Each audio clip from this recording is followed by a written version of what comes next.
Hi everyone, how are you doing? My name is Miriam.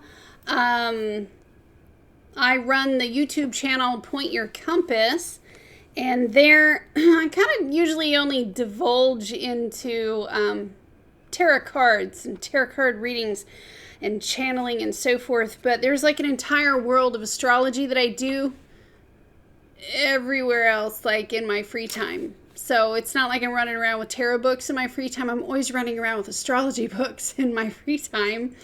I thought it would be kind of neat to, I have ready-made content all over this house because I'm a writer. So I have journals stashed everywhere, right? So I got up and I'm like walking around my little office here and I'm like, oh my God, look at all the notes I've done. And I said, why not just sit down and talk for a second about some astrology with you guys? Because I never do it on the channel, right? I never do it on the channel. Excuse me. So some of the, how do I put it? I'm an advocate of original thought. I will also say that sometimes our reading should and could take us to a place of meditation that has us exploring in a way where we dig a little deeper, perhaps looking at stronger content, similes in storylines, metaphors for things that we would like to explain better. I've had many life experiences where even though it was like physically painful or something was happening in my mind, I've got this recorder going like, Miriam, what's the adjective for how you feel right now? And I'm like analyzing myself, so that I can tell the story in a stronger way later on with a lot more clarity. So hang on real quick. Let me clear my throat. Excuse me. I've been speaking for 2 days straight, so my throat's a little raw. Now, one of the questions you guys have for me includes asteroids. There are, how do I put it? Just like any other genre in the world, you have your elite snobs. That's the easiest way to put it. Astrology is no different. There are going to be elite snobs who are towing a line that they were taught and told. You can't do that with my brain because I will not be controlled ever. And so I use this Aries energy of pioneering. My Neptune in the third, ruled by Sagittarius, of learning and teaching, to be able to push that line a little bit further and a little bit further. And I'm not saying use an imagination that's insane, but actual Sagittarius facts and being able to communicate them in a clear and concise manner over things where I've allowed my mind to meditate upon the word. My dad's the one that taught me how to do that, how to meditate upon the word. And sometimes going back to the original creation of the word in Latin to be able to interpret that. I've gone into Hebrew, Aramaic, and just taking a single word and meditating upon it. Telling you the way that I come to the conclusions. My mind is digging and searching, constantly active. My husband likes to make fun of me for having this really big brain. And I remember when we first got married, he looked at me and he said, you need to find something that's going to keep your brain occupied because that's the fastest moving thing about you. And I can tell that if you're mentally bored, there's going to be trouble. So, welcome to the pursuit of astrology. Now, having said all of that, I'm going to offer you a book reference. This is Asteroid Goddesses, The Mythology, Psychology, and Astrology of the Reemerging Feminine. This is by Demetra George and Douglas Block. So there's the book right there. I don't know if you can see it rather well. You can purchase this off of Amazon.com, and it'll be at your door if you have Prime within 24 hours. Just ask me. I know. I have books all over the house. Now, when it comes to asteroid placements in your chart, there is a firm rule, and one of the reasons why I was pointing out elitist snobs is because there are a lot of astrologers who will not use asteroids, period. They'll tell you they're wrong, the interpretation's wrong, and you can't tell me that. I'll use what I want. It's my house. It's my chart. And if you're the same way as me and you're willing to explore a little bit and let your mind play with the idea of asteroids, they're really quite fascinating.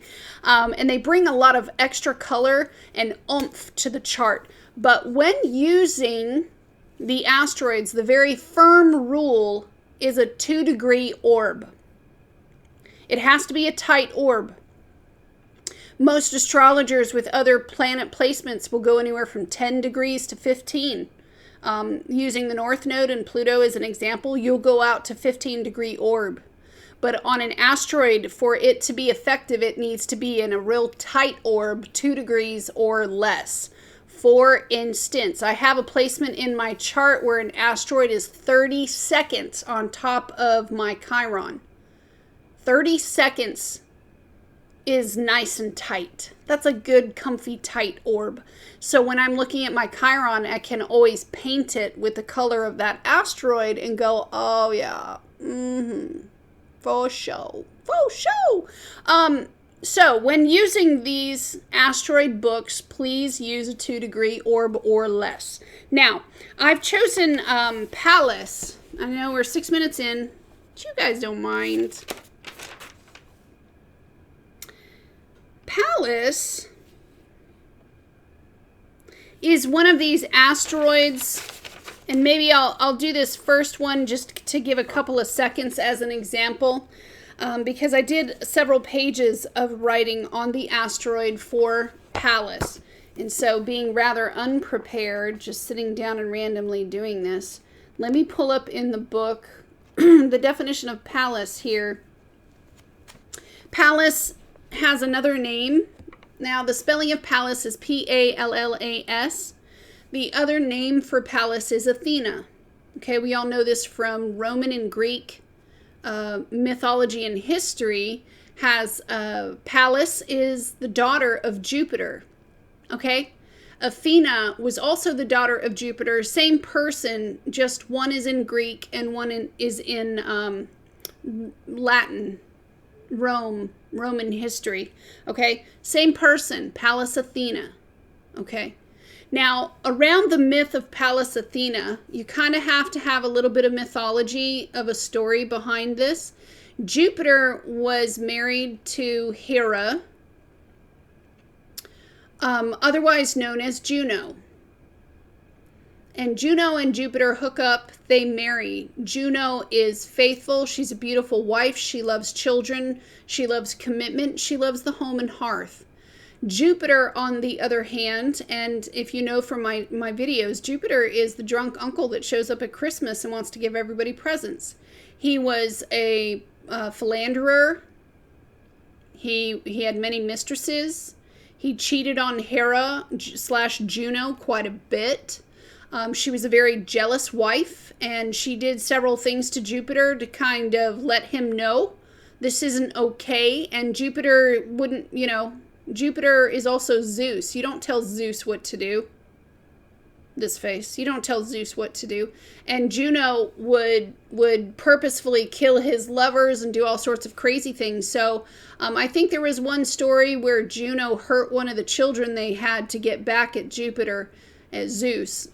And Zeus decided he didn't want any of Juno's children anymore. He'd just have his own. So what Jupiter did was he pictured in his mind the most perfect, beautiful woman that could be his daughter. And he decided to give birth. This is Jupiter / Zeus, also known as Thor, also known as Odin.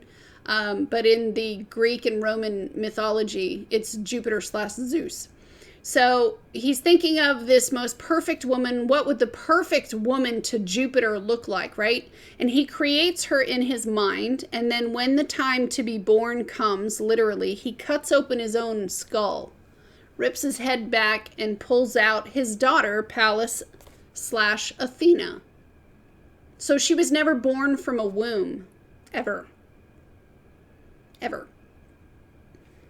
She was born from her father's brain.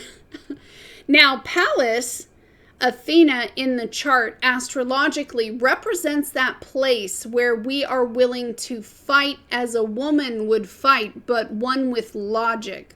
One of the stronger difficulties of Athena was that she fit right in with the guys. She was so super logical, right?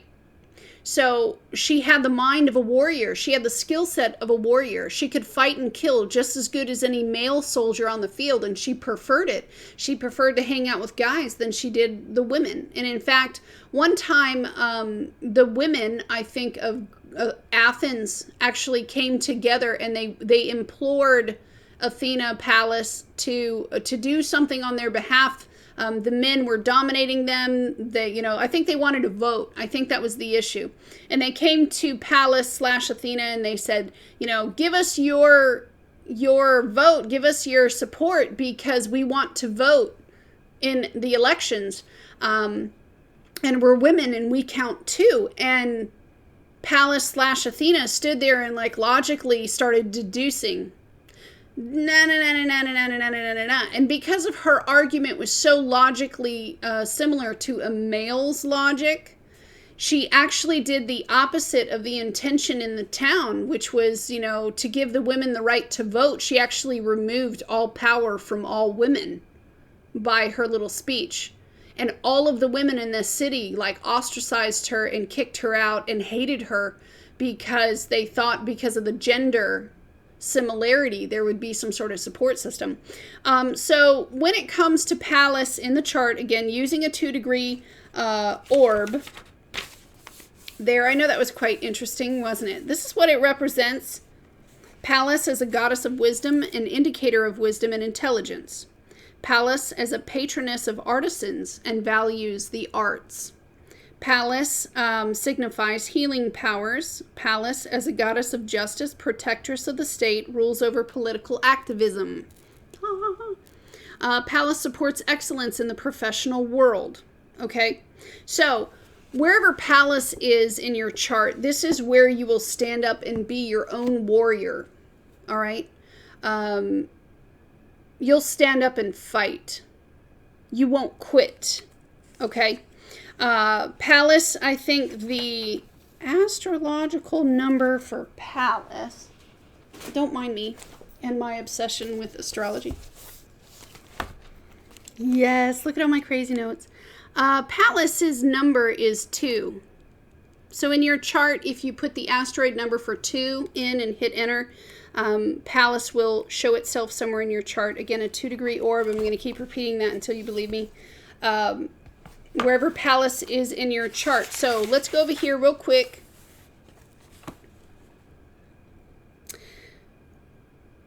Pallas shows how we face the issues of learning creativity. Sometimes learning things can be very difficult. Sometimes you're alienated. Sometimes the artist is in the basement or in the garage or the shop separated from their people for a very long time while the creation is being made. Pallas shows how we face those issues of being apart from everyone else, okay? Pallas inspires all women to channel their life-giving Venus energy through their intellect as well as their bodies. So Pallas would be the first one to look at your daughters and say, you're not only beautiful, that's not the greatest part of you, your brain is. That would be Pallas. Pallas is only outranked by his father, Jupiter, and Zeus. So wherever Pallas is, she has just as much power almost as Zeus. It would be like a level down. No one else has greater power than she does. She's very attractive. She's very beautiful.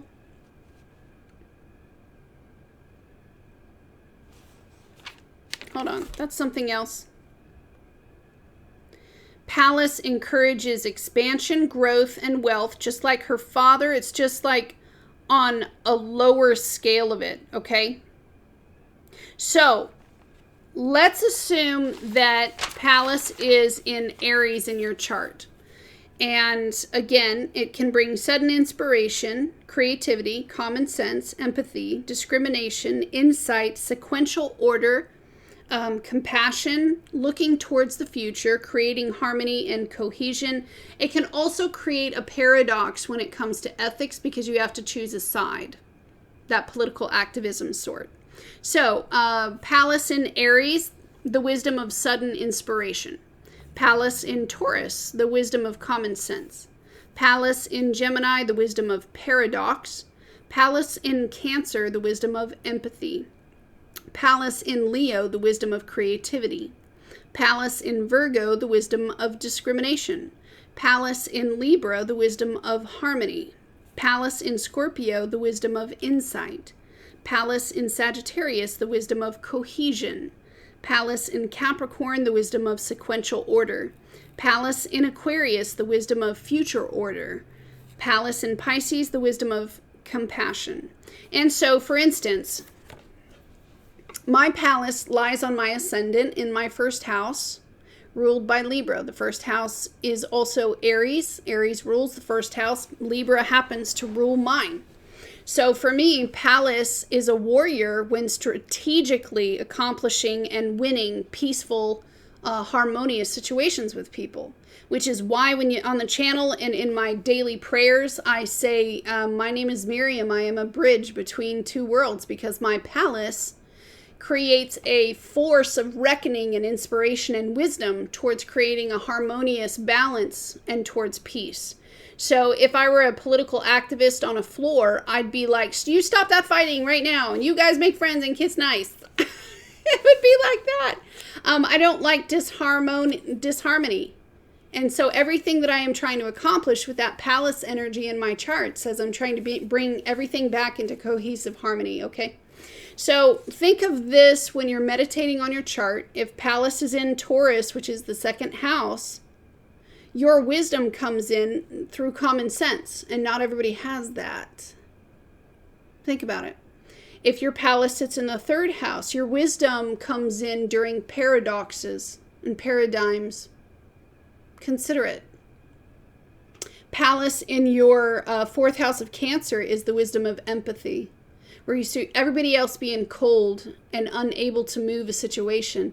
Cancer will come in. If your Pallas is there, you'll come in like a warrior and be like, you guys need to be nice, and wrap your arms around someone to bring ease and psychological calm and comfort, okay? Maybe even creating a home.